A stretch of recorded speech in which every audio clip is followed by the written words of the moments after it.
حج کے متعلق سب سے پہلے جو پہلا سوال ہے کہ ایک حاجی حج کا احرام کب باندھے، ساتھ ہی ساتھ یہ بھی بتا دیں کہ احرام کے بعد سعی و طواف کرے گا یا نہیں۔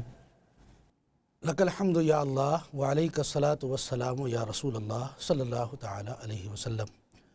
میں ناظرین سے یہ درخواست کروں گا کہ اس سے پہلے جو پروگرام ہوا اس میں ہم نے حج کی 3 قسمیں بتائی تھی، حج تمتع، حج قران اور حج افراد۔ تو جو حج تمتع کا احرام باندھے اور جو لوگ قران اور افراد کا احرام باندھے ہیں، ٹھیک ہے، تو جو قران و افراد کا احرام باندھے ہیں ان کو اب احرام باندھنے کی ضرورت نہیں ہے، چونکہ وہ احرام تو ابھی بھی باقی ہے۔ اگر انہوں نے احرام کھول دیا تو ان کے لیے تو بڑا مسئلہ ہو جائے گا۔ تو قارن اور مفرد اس کو احرام نہیں باندھنا ہے، وہ حج کا احرام ابھی بھی اس کا باقی ہے۔ یہ جو احرام باندھنے کی بات ہو رہی ہے یہ حج تمتع کرنے والے کے لیے یہ حج کا احرام باندھیں گے۔ ویسے باندھنے کا ٹائم تو 8 ذی الحجہ ہے کہ 8 ذی الحجہ کو وہ احرام حج کا باندھ لیں، ٹھیک ہے۔ اس کے بعد اگر اس کو موقع ملتا ہے 8 ذی الحجہ سے پہلے بھی باندھ سکتے ہیں، 7 کو بھی باندھ سکتے ہیں، 6 کو بھی حج کا احرام باندھ سکتے ہیں، کوئی دقت نہیں ہے، لیکن ہارڈلی 8، اس سے آگے آپ نہیں جائیں گے۔ تو آپ کو جب احرام باندھ لیا آپ نے 6 کو یا 7 کو یا 8 کو، اور اس بیچ میں اگر موقع ملتا ہے آپ کو حرم شریف جانے کا، یعنی مسجد حرام جانے کا، تو آپ ضرور جائیں اور وہاں پر طواف کریں، ایک نفلی طواف، اور اس کے بعد سعی کر لیں۔ اس نفلی طواف میں آپ کو استباء بھی کرنا ہے، وہی دائنا شانہ کھلا رہے آپ کا منڈا، اور رمل بھی کرنا ہے اور سعی بھی کر لینا ہے۔ یہ اس لیے کر لینا ہے تاکہ جب آپ حج سے فارغ ہوں اور جب طواف زیارت کریں گے، جو طواف فرض ہے، اس میں آپ کو یہ چیزیں کرنی نہیں ہوں گی۔ اگر ابھی نہیں کریں گے تو پھر اس وقت آپ کو کرنی پڑے گی۔ لیکن قارن اور جو مفرد ہے وہ تو پہلے ہی کر چکا ہے، جب آیا تھا گھر سے مکہ پہنچا تھا وہ کر چکا ہے، اب اس کے لیے نہیں ہے، یہ متمتع کے لیے ہے۔ دوسرا سوال ہے مفتی صاحب قبلہ، مقام مینا کب پہنچنا چاہیے اور ایک حاجی کون کون سا ضروری سامان اپنے ساتھ لے جائے؟ دیکھیں، مقام مینا میں عرفہ جانے سے پہلے تک 5 نمازیں پڑھنا سنت موقدہ ہے، 5 نماز، اور وہ ہے 8ویں ذی الحجہ کے ظہر سے لے کر کے فجر تک، ظہر سے لے کر فجر تک 5 نمازیں ہو جاتی ہیں۔ تو اس لیے آپ مینا 8ویں ذی الحجہ کو ظہر سے پہلے تک پہنچ جائیں، ٹھیک ہے۔ ممکن ہو تو آپ جو ہے 7 گزار کے 8ویں کی شب ہی میں پہنچ جائیں، وہیں جا کر کے عبادت وغیرہ کریں گے۔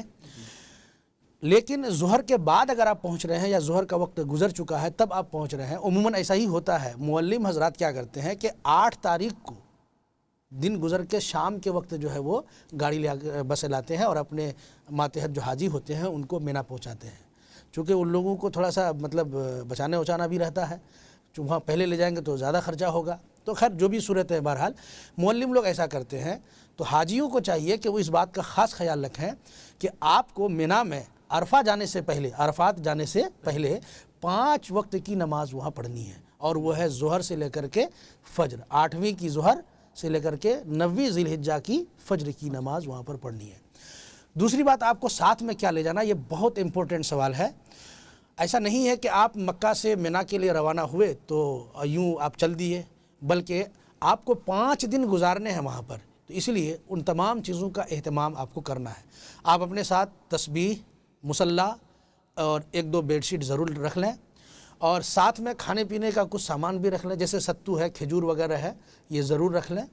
چونکہ کچھ نہ بھی ملے اگر آپ کو کھانے پینے کے لیے تو ستو ایک ایسی چیز ہے کہ وہ ریڈی میڈ کھانا ہے، آپ نے پانی میں گھولا، نمک ڈالا، چینی ڈالا، جو بھی ڈالا اس کو گھول کر کے آپ پی گئے، تو آپ کی بھوک بھی اس سے مٹ جائے گی اور آسانی بھی رہے گی، تو یہ ضرور رکھ لیں۔ اس کے علاوہ قرآن شریف جو پاکٹ سائز کی اگر آپ کے پاس ہے تو وہ بھی رکھ لیں۔ کچھ روپے کھانے کے لیے ضرور رکھیں، اور قربانی کے لیے بھی روپیہ اپنے ساتھ ضرور لے جائیں، اور اس کی حفاظت بھی کرنی ہے آپ کو۔ تو حاجیوں کو ان چیزوں کو ساتھ میں لے جانا ہے۔ کوئی ایسی چیز نہ لے جائیں ساتھ میں جس سے وہاں کے جو منتظمین ہیں آپ کو لے جانے نہ دیں، جیسے چولہا وغیرہ لے جانے کی کوئی ضرورت نہیں ہے۔ پہلے یہ تھا، اب تو معلمین چونکہ کھانا وغیرہ خود دیتے ہیں، اس لیے اب چولہا وغیرہ کی کوئی ضرورت نہیں ہے۔ آپ صرف اپنی ضرورت بھر کے سامان ساتھ میں لے جائیں۔ جی ماشاءاللہ، سبحان اللہ۔ ہم نے مقام مینا میں پہنچ کر کیا کرنا ہے اور کب پہنچے، اور جو ایک طرح کی کمیاں نظر آ رہی تھی آج کل کے دور میں، اس کی بھی وضاحت فرما دی ہے مفتی صاحب قبلہ نے، ضرور اس پر عمل پیرا ہوں۔ مفتی صاحب قبلہ، مینا کے بعد حاجی کہاں جائے گا اور کس وقت جائے گا؟ ہاں یہ ابھی مطلب اس کا بھی تعلق معلمین ہی سے ہے. وہاں کے جو معلم ہوتے ہیں نا وہ ہر چیز میں جلدی جلدی کرنے کی کوشش کرتے ہیں. مینا سے ایک حاجی کو 9 ذی الحجہ کو عرفات جانا ہوتا ہے. مینا کے بعد عرفات. اس کا روٹ جو ہے روٹ میپ جو ہے مینا، عرفہ اور مزدلفہ کا وہ کچھ یوں ہے. اگر ہمارے ناظرین کو نظر آ رہا ہو تو میں اپنے طلبے پہ دکھاؤں آپ کو. جیسے کہ یہاں پہ مینا ہو گیا اور یہاں پر ہو گیا عرفات. مینا کے سیدھ میں عرفات ہے ایک دم بالکل ٹھیک ہے. پھر اس کے بعد آپ واپسی میں اس جگہ پر کیا ہے تھوڑا سا کٹ مار کے یہاں پر مزدلفہ ہے. پھر مزدلفہ کے قریب مینا ہے. تو مینا سے قریب مزدلفہ ہے اور مینا سے دور ہے عرفات. لیکن پہلے آپ کو جانا ہے عرفات ٹھیک ہے. تو عرفات جانا ہے 9 ذی الحجہ کو. مینا سے کب نکلنا ہے یہ ایک بہت بڑا مسئلہ ہے. مینا سے نکلنا ہے آدمی کو فجر کی نماز پڑھ کر سورج جب طلوع ہو جائے. بلکہ ایک روایت میں آیا ہے مسجد خیف کے قریب ایک پہاڑ ہے اس کا نام کوہ صبیر ہے. جب سورج کی روشنی اس پہاڑ پر چمکے تو آدمی مینا سے نکلے. کہاں کے لیے؟ عرفات کے لیے. لیکن ہوتا کیا ہے معلمین کرتے یہ ہے کہ جلدی جلدی بس لگا کر کے خیمہ کے سامنے کا جلدی چلو عرفات جانا ہے، جلدی چلو عرفات جانا ہے. تو بہت سارے لوگ فجر سے پہلے ہی نکل جاتے ہیں. بہت سارے لوگ جو ہے وہ فجر پڑھ کے نکلتے ہیں اور بہت سارے لوگ تو پتہ نہیں رات میں ہی نکل جاتے ہیں. حالانکہ سب سے بہتر اور سنت موقدہ یہی ہے کہ آپ کو فجر پڑھ کے سورج طلوع ہونے کے بعد نکلنا ہے. اور جو لوگ اگر پیدل جاتے ہیں تو ان کے لیے تو کوئی مسئلہ ہی نہیں، وہ آپ کے اختیار میں ہے. لیکن اب بسیں کم لگ رہی ہیں، ابھی میٹرو کا انتظام ہوا ہے. تو اس لیے میٹرو میں جانے کے لیے اب آپ پر پابندی نہیں ہے کہ آپ کب جائیں. آپ کو یہ ہے کہ ظہر سے پہلے تک وہاں پر پہنچ جانا ہے. اور میٹرو کے ذریعے سے جائیں گے تو آپ بمشکل 15 سے 20 منٹ میرے خیال سے آپ مینا سے عرفات پہنچ جائیں گے. اور ظہر کے وقت آپ کو مینا میں پہنچ جانا ہے. جی مفتی صاحب قبلہ، وقوف عرفہ کیا ہے اور کب سے کب تک ہے؟ دیکھیے وقوف عرفہ جو ہے وہ بعد ظہر تا مغرب غروب آفتاب، یہ وقوف عرفہ کا ٹائم ہے. اس وقت میں کوئی بھی آدمی اگر وہاں پر احرام کے ساتھ ایک لمحہ کے لیے بھی وقوف کر لے تو اس کا وہ حاجی کہلائے گا. یہ اور سی بات ہے کہ اس کے علاوہ اگر وہ کام نہیں کیا، جیسے کہ وقوف مزدلفہ ہے، رمی وغیرہ یہ سب نہ کرے تو اس کے لیے دم دے دے گا. لیکن اگر وقوف عرفہ کیا ہے تو وہ حاجی کہلائے گا. کیونکہ وقوف عرفہ یہ حج کا سب سے بڑا رکن ہے، رکن اعظم ہے. اگر وقوف عرفہ نہیں ہے تو آپ ہزاروں دم دے دیجئے آپ کا حج نہیں ہوگا. اگر وقوف عرفہ کر لیا اور اس کے علاوہ دوسری غلطیاں ہوئی ہیں تو اس غلطیوں کی بھرپائی دم کے ذریعے سے تو ہو جائیں گی، لیکن وقوف عرفہ کی بھرپائی دم کے ذریعے سے نہیں ہوتی ہے. تو وقوف عرفہ کا ٹائم ہے ظہر سے لے کر کے غروب آفتاب تک آپ کو یہاں پر پہنچنا ہے. اور وقوف عرفہ میں عموماً ایک بات اور آتی ہے کہ ظہر اور عصر کی نماز کو ایک ساتھ پڑھنی ہے. ظہر کے وقت میں، ظہر ہی کے وقت میں پڑھنی ہے. لیکن اس کے کچھ شرائط ہیں، جیسے مسجد نمرہ کے پاس، مسجد نمرہ میں جماعت کے ساتھ نماز پڑھ رہا ہو تب. لیکن وہاں پر مسجد نمرہ کے پاس پہنچنا اور پھر جماعت کا اہتمام بہت مشکل ہو جاتا ہے. اور کچھ ایسے مسائل بھی ہیں کہ عموماً لوگ وہاں نہیں جاتے ہیں مسجد نمرہ میں نماز کے لیے، بلکہ اپنے اپنے خیمے ہی میں جہاں جن کا موقف ہے، جو ٹھہرنے کی جگہ ہے، وہیں پر لوگ نماز پڑھتے ہیں. تو ایسے وقت میں ایسی حالت میں آپ پر جمع بین الصلاتین نہیں ہے، نماز کو ایک ساتھ جمع کرنا نہیں ہے، بلکہ ظہر کے وقت میں ظہر پڑھنی ہے اور عصر کے وقت میں عصر پڑھنی ہے. ظہر اور عصر کو جو ملانے کا حکم ہے نا وہ ہے مسجد نمرہ. اب اس کے بعد آپ وقوف عرفہ میں کس جگہ وقوف کریں گے تو بہتر یہی ہے کہ جبل رحمت کے نیچے جو سیاہ فرش ہے آپ وہاں پر وقوف کریں، یہ بہتر ہے. کچھ لوگ جبل رحمت پہ چڑھ کے اور ہاتھ ہلاتے ہیں، رومال دکھاتے ہیں. کچھ لوگ ایسے بھی ہیں جو شوقین ہوتے ہیں سیلفی وغیرہ کے بھی، تو وہ لوگ ایسا کرتے ہیں. آپ کو ایسا نہیں کرنا ہے، بلکہ یہ مقام تو رونے اور گڑگڑانے کی ہے. کیونکہ مقام عرفات، میدان عرفات، یہ وہ جگہ ہے جہاں پر اللہ تبارک تعالیٰ اپنے حقوق معاف کر دیتا ہے بندوں سے. یعنی حقوق اللہ کی معافی میدان عرفات میں وقوف کرنے سے ہوتا ہے. تو اس لیے ایک بندے کو چاہیے کہ جب وہ وقوف کرے تو اپنے گناہوں سے توبہ کرے، اللہ تبارک تعالیٰ کا شکریہ ادا کرے اور اپنے گناہوں پر نادم و شرمندہ ہو. اپنے آخرت کے لیے، اپنی دنیا کی بہتری کے لیے، عزت و وقار کی زندگی گزارنے کے لیے، یعنی جو بھی اس کے لیے مناسب ہے وہ جو دعا مانگنا چاہے وہ مانگے. اس میں بہتر یہ ہے کہ آپ ہر وقت باوضو رہیں. وقوف عرفہ جب تک ہے آپ باوضو رہیں. اور عرفات کے بارے میں یہ کہا جاتا ہے وقوف عرفات میں کہ ایک وقت ایسا آتا ہے کہ آدمی اگر اس وقت دعا کرے تو اس کی دعا تو قبول ہوتی ہی ہے، اور اس کا طریقہ بھی بتایا گیا ہے۔ وہ وقت ہے ظہر اور عصر کے بیچ کا جو وقت ہے، وہ وقت، اس وقت آپ کو کرنا یہ ہے، اگر غسل کرنے کا موقع ملتا ہے تو غسل کر لیجئے، نہیں تو وضو ہی پر اکتفا کر لیں، اور آپ خالی جگہ پر آئیں۔ آپ کے آسمان پر کچھ، آپ کے چھت پر، سر پر کچھ بھی نہ ہو، نہ درخت کا سایہ ہو، نہ شامیانہ کا سایہ ہو، بلکہ آپ کا سر اور آسمان، اس بیچ میں اور کوئی دوسری چیز نہ ہو سر پہ، اور اس کے بعد آپ ہاتھوں کو اتنا اٹھا کر کے دعا کریں، اور دعائے معصورہ پڑھیں، مطلب درود شریف ہے، اور وہ دعائیں جو قرآن و حدیث میں منقول ہے آپ اسے پڑھیں۔ پڑھنے کے بعد کوئی ضروری نہیں ہے کہ آپ عربی ہی میں دعا کریں، بہت سارے لوگ اس میں تکلف برتتے ہیں، بلکہ رب کائنات تو ہر بندے کی آواز کو اور اس کی زبان کو جانتا ہے، وہ سمجھتا ہے۔ اللہ تبارک تعالیٰ آپ کی دعا کو قبول فرمائے گا، چاہے آپ جس زبان میں دعا کریں، آپ اپنی زبان میں اور اپنے بھاشے میں دعا کریں گے، اردو کی بھی کوئی ضرورت نہیں ہے، بلکہ دعا زبان سے نہ بھی کہیں، بلکہ دل میں آپ کے خیالات آتے جائیں، اور آپ ان تمام خیالات کو خضوع و خشوع کے ساتھ رب کے حضور رکھیں، تو انشاءاللہ العزیز آپ کی دعا اللہ تبارک تعالیٰ ضرور قبول فرمائے گا۔ اور یہ اس لیے میں دعا کی تائید کر رہا ہوں، اور یہ آپ لوگوں کو تنبیہ کر رہا ہوں، متنبہ کر رہا ہوں، کیونکہ یہ وہ جگہ ہے جہاں پر آپ کا جو سب سے بڑا دشمن ہے اس کو اپنی شکست وہاں پر تسلیم ہوتی ہے، اور وہ شیطان ہے۔ شیطان حاجیوں کی حالت کو دیکھ کر کے 2 مرتبہ خوب چیخ چیخ کر روتا ہے، ایک میدان عرفات میں اور دوسرا مزدلفہ میں۔ میدان عرفات میں جب اللہ تبارک تعالیٰ اپنے بندوں کے گناہوں کو معاف کر دیتا ہے تو شیطان چیختا ہے، اور وہ یہ کہتا ہے کہ ہماری برسوں کی محنت رائگاں ہو گئی۔ تو اس لیے ہمیں اور آپ کو چاہیے کہ ادھر ادھر گھومنے کے بجائے قرآن کی تلاوت، درود شریف اور دعا وغیرہ کثرت سے کریں، اور اللہ تبارک تعالیٰ کی بارگاہ میں حضور قلب کے ساتھ دعا کریں، انشاءاللہ آپ کی یہ دعا قبول ہوگی۔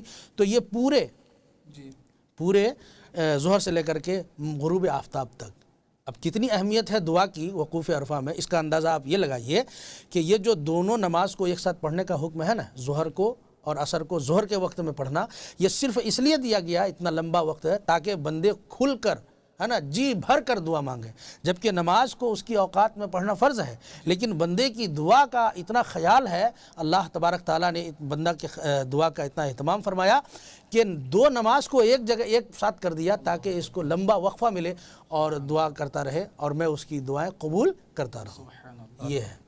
یہ وقوف عرفہ ہے۔ ناظرین و سامعین، ہم نے اس سوال کے ذریعے سے جانا کہ حج کا رکن اعظم کیا ہے۔ وقوف عرفہ میں اگر کوئی غلطی ہے اور وقوف عرفہ میں آپ نہیں جاتے ہیں اور وقوف نہیں کرتے ہیں تو آپ کا حج ہی، آپ کا سرے سے حج ہی نہیں ہوتا ہے۔ ساتھ میں ہم نے جانا کہ دعائیں عربی زبان میں کرنا کوئی ضروری نہیں ہے، تکلف برتنے کی کوئی ضرورت نہیں ہے، رب تبارک و تعالی عالم الغیب ہے، آپ جس نہج سے دعا مانگے آپ کی دعا مقبول ہوگی۔ مفتی صاحب قبلہ، مقام عرفہ سے مزدلفہ کی طرف کب روانگی ہوگی؟ جی، مقام عرفہ سے مزدلفہ، ٹھیک ہے، جیسے کہ میں نے کہا وقوف عرفہ غروب آفتاب تک ہے۔ یہاں پر بھی کچھ حاجی جلد بازی کرتے ہیں، یہاں پر بھی تھوڑا سا آپ تمامی حضرات جو لوگ حج کرنے گئے ہیں یا جانے والے ہیں اور اس پروگرام کو دیکھ رہے ہیں تو دھیان رکھیں کہ وقوف عرفہ یعنی میدان عرفات سے آپ کو نکلنا ہے سورج غروب ہونے کے بعد۔ اگر سورج غروب ہونے سے پہلے آپ میدان عرفات چھوڑ چکے تو آپ پر دم واجب ہے، آپ پر دم واجب ہے۔ اگر پھر آپ نے واپس میدان عرفات یعنی نکل تو گئے تھے غروب ہونے سے پہلے، پھر آپ نے میدان عرفات واپس آیا تو بہرحال دم نہیں لگے گا، چونکہ آپ واپس آ چکے۔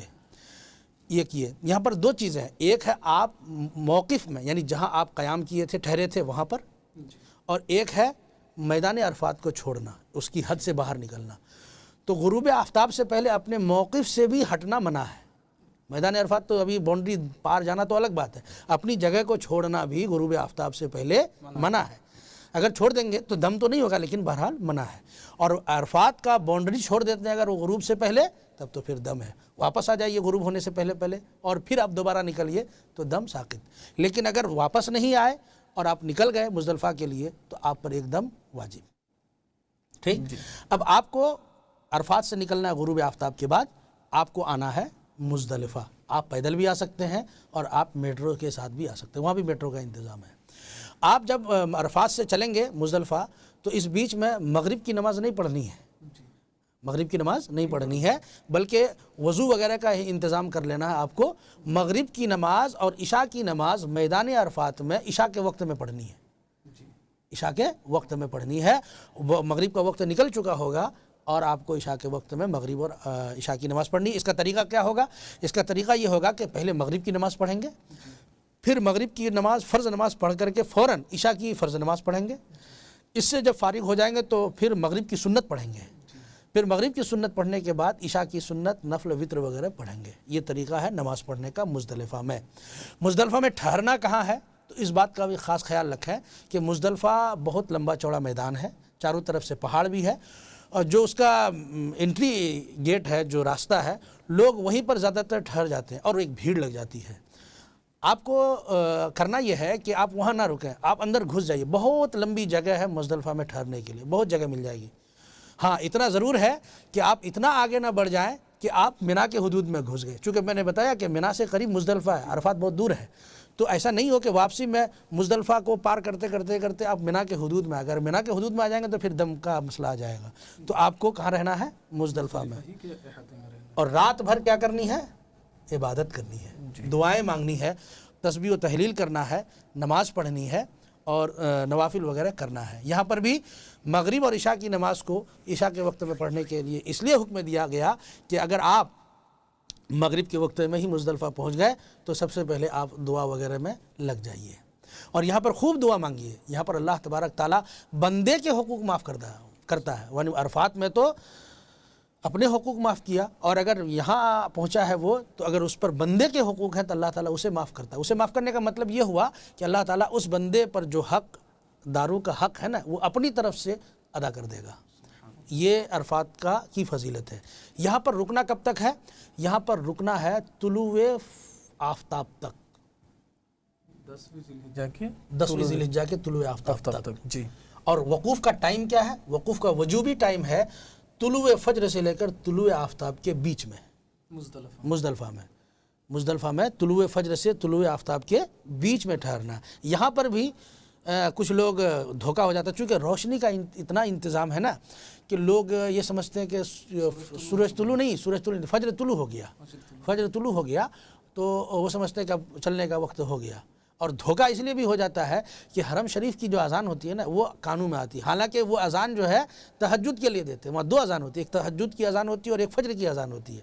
تو تہجد کی اذان کو لوگ سمجھتے ہیں کہ فجر کی اذان ہوگی، نماز پڑھ کے نکل جاتے ہیں، تو ان کا وقوف تو ہوا نہیں۔ جب وقوف نہیں ہوا تو ان پر دم آ جائے گا۔ اس لیے آپ اپنے ساتھ ایک گھڑی بھی رکھیں وہاں کے ٹائم ٹیبل کے حساب سے۔ وہاں ایک ٹائم ٹیبل بھی ملتا ہے کہ فجر کا وقت کب ہے، عشاء کا وقت کب ہے، ظہر کا وقت کب ہے، ختم کب ہوگا، یہ ساتھ میں رکھیں۔ اور مزدلفہ میں فجر کے وقت کی علامت بھی ایک وہاں کے منتظمین کی طرف سے ہوتا ہے کہ وہ گولا چھوڑتے ہیں، جس کے ذریعے سے حاجیوں کو پتہ چلتا ہے کہ اب فجر کا وقت ہو گیا۔ تو آپ کو کرنا کیا ہے؟ فجر کا وقت جو ہی ہوا آپ اول وقت میں فجر کی نماز ادا کر کے آپ مزدلفہ آپ کو چھوڑنا ہے، یعنی پھر سورج طلوع ہونے سے پہلے آپ کو چھوڑ دینا ہے۔ سورج طلوع ہونے سے پہلے آپ کو مزدلفہ چھوڑ دینا ہے۔ اس لیے اول وقت میں فجر کی نماز ادا کر لیجئے اور مزدلفہ کو چھوڑ دیجئے، اور آپ آ جائیے 10ویں کی صبح کو واپس منا۔